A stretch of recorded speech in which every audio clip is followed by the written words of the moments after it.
اللہ رب العزت معاف فرمائے۔ منکر نکیر آئے، اس کی بھی مختلف سٹیجیں ہیں۔ ایک کا ایمان متزلزل تھا دنیا میں، صحیح اللہ معاف فرمائے، مسلمانوں کے اندر بھی، ایمان والوں اہل اسلام کے اندر بھی اصل گرفت ان لوگوں کی ہونے والی ہے۔ ایک تو وہ ہے کہ جن کا رب کے اوپر اعتماد، یقین اور نبوت کے اوپر ایمان یقین ہے، وہ تو کامیاب ہو گئے۔ لیکن جو شک میں رہے، ہے نماز پڑھنی چاہیے لیکن نہ پڑھنے سے بھی بندہ گزارا ہو جاتا ہے، یہ شک میں مبتلا لوگ اس قبر کے فتنے میں صحیح مبتلا ہوں گے، کیونکہ الفاظ حدیث کے اس بات کے اوپر دلالت کرتے ہیں۔ منکر نکیر جب پہلا سوال پوچھیں گے تمہارا رب کون؟ رب تو جو لوگ کہتے تھے ہم بھی وہی مانتے تھے، حدیث کے الفاظ ہیں، شک و شبے کے اندر پڑے ہوئے جواب دیں گے۔ جھوٹ بولتے ہو، اس ہستی کے بارے میں تمہارا کیا عقیدہ جو مبعوث کی گئی، جو بھیجی گئی تھی؟ جو لوگ کہتے تھے ہم بھی ان کے بارے میں یہی کہتے تھے، یعنی آدھا یقین تھا، کچھ حدیثیں مان لی کچھ نہ مانی، کچھ آیات کے اوپر ایمان لائے باقیوں کو چھوڑ دیا، اسلام میں پورے داخل نہ ہوئے، وہ اس فتنے کے اندر، اس گھبراہٹ کے اندر ایسا شکار ہوں گے، پہلے ان کی شکلیں دیکھ کے، ہیبت دیکھ کے ان کو کوئی جواب ہی نہیں بن پائے گا، حالانکہ پتہ ہوگا، اللہ کو جانتے ہوں گے، نبوت کے، نبی کریم صلی اللہ علیہ وسلم کا تعارف موجود ہوگا، لیکن جواب دینے کی صلاحیت موجود نہیں ہوگی، کپا رہے ہوں گے۔ اور ان لوگوں کے لیے اصل میں وعیدیں ہیں، اور اللہ رب العزت ہمیں ان لوگوں میں شامل نہ کرے۔ اور دوسرے تو سیدھے کافر ہوں گے نا، جو منکر ہیں، جو سیدھے ہی جو کہے گئے تیرا رب کو ہمیں نہیں پتا، نبی کو ہمیں نہیں پتا، دین کیا ہمیں تو پتہ ہی نہیں تھا، یہ کیا باتیں ہیں، ان چیزوں کا تو ہمیں ادراک اور شعور ہی نہیں تھا، یہ کیا باتیں ہیں۔ تو پھر پہلا عذاب اللہ معاف فرمائے، پہلا ان کو ان کی جہنم کا ٹھکانہ دکھایا جائے گا کہ یہ تمہارے لیے ان کی تکلیف میں اضافہ کرنے کے لیے ہمیشہ کے لیے اس میں تم نے جلنا ہے، اور اگر تم نیک اعمال کرتے ہوتے تو تمہارا جنت میں یہ ٹھکانہ ہوتا ہے، ان کو بھی دکھا دیا جائے گا۔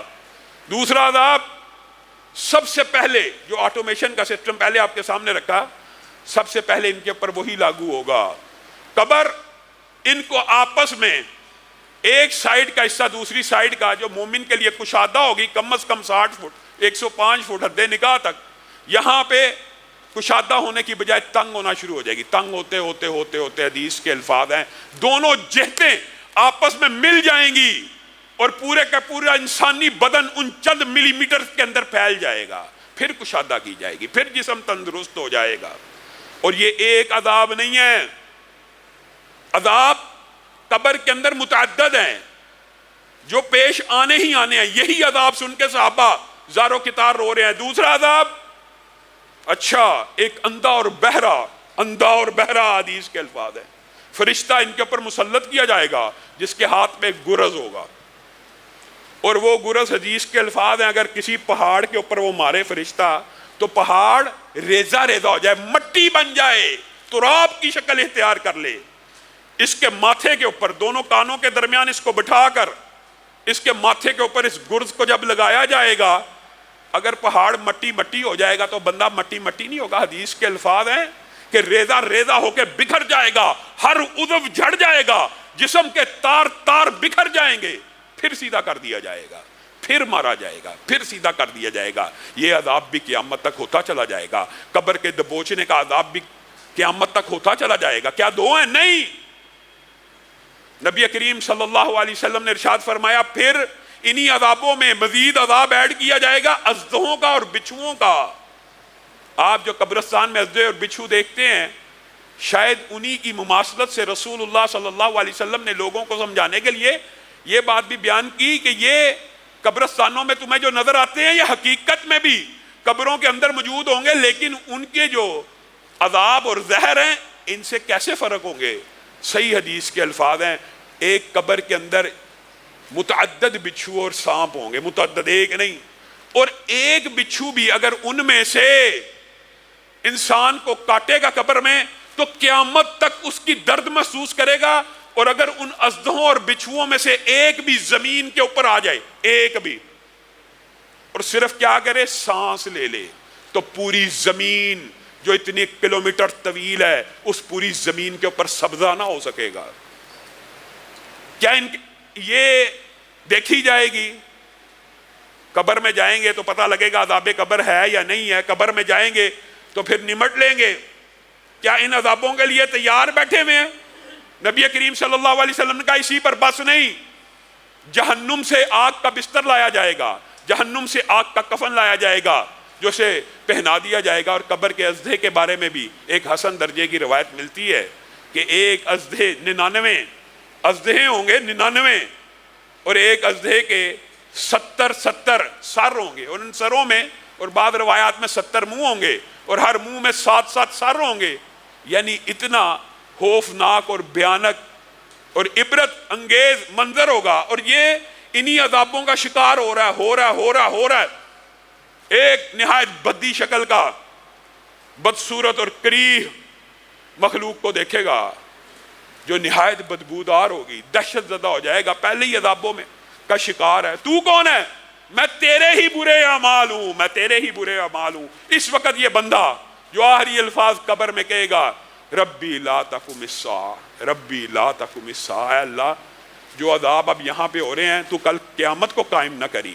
وہ اتنا ڈر جائے گا کہ وہ قیامت کا ہی قائم ہونے سے اللہ سے دعائیں قبر کے اندر کرنا شروع کر دے گا کہ اللہ جس طرح مومن کہے گا نا اللہ جلد از جلد قیامت لے آ، اب آسانی اور رسائشوں میں منتقل ہو جاؤں، یہ کہے گا اللہ کبھی قیامت نہ قائم کری. یا ویلنا من بعثنا من مرقدنا ھذا ما وعد الرحمن وصدق المرسلون. اللہ نے قرآن پاک میں ان کے یہ الفاظ بھی بیان کر دی ہیں. یہ عذاب بھگتتے جب قیامت قائم کرنے کا دن آ جائے گا تو کیا کہیں گے؟ من بعثنا من مرقدنا، ہائے کاش ہمیں کیسے اور کیوں کر قبروں سے اٹھا لیا گیا. یہی تو وہ باتیں ہیں کہ جو رسول ہم تک پہنچاتے رہے تھے، یہی تو وہ وعدہ ہے جو رحمان نے ہم سے کیا تھا. ہم کس مغالطے اور دھوکے میں پڑے رہے، ہم کس مغالطے اور دھوکے میں پڑے رہے. اور بندہ مومن کے لیے خوشخبریوں کی اتنی طویل داستان ہے اور یہ موضوع طویل ہے. رسول اللہ صلی اللہ علیہ وسلم نے کہا پھر بھی قبر کا فتنہ اتنا شدید ہوگا کہ انسان کے اعمال کے مطابق عذاب اس کی طرف بڑھیں گے، لپکیں گے. بندہ کچھ نہ کچھ ڈرے گا، مومن ہو کے بھی خوفزدہ ہو جائے گا. عذاب آ رہا ہے، سر کی طرف سے آنے کی کوشش کرے گا. حدیث حسن کے الفاظ ہے، سر کی طرف سے آنے کی کوشش کرے گا، اچانک پیچھے ہٹ جائے گا. اس عذاب اور بندے کے درمیان کیا چیز حائل ہو جائے گی سر کے طرف آنے والے سے؟ سورہ ملک حائل ہو جائے گی، قرآن پاک حائل ہو جائے گا. کہے گا میں کم از کم سر پہ عذاب نہیں آنے دوں گا. اس زبان مبارک سے اللہ کا کلام پڑھا کرتا تھا، تیری کیا جرت اس کے اوپر آ جائے. عذاب چکر کاٹ کے فرنٹ سے آنے کی کوشش کرے گا، سامنے سے. حسن حدیث کے الفاظ ہیں، صدقہ ایک دم سامنے کھڑا ہو جائے گا. خبردار اس کی طرف بڑھنے کی کوشش مت کری. یہ تکلیفوں میں، مشکلوں میں پھنسے ہوئے لوگوں کی مدد کیا کرتا تھا، یہ غریبوں کو روٹی کھلایا کرتا تھا، یہ بیماروں کی کفالت کیا کرتا تھا، یہ دین کے ادارے چلایا کرتا تھا، یہ مسجدوں کو آباد کیا کرتا تھا. وہ صدقہ پورے جسم کے اوپر اس عذاب کو روک لے گا. عذاب کو کوئی چارہ نہ ملے گا، وہ پاؤں کی طرف سے آنے کی کوشش کرے گا. اور سبحان اللہ، مبارک ہو نمازیوں کو، پاؤں کی طرف سے آخری جہد، جو آخری اٹیمپٹ قبر کے اندر بندہ مومن کے اوپر عذاب کرے گا، پاؤں کی طرف سے کرے گا.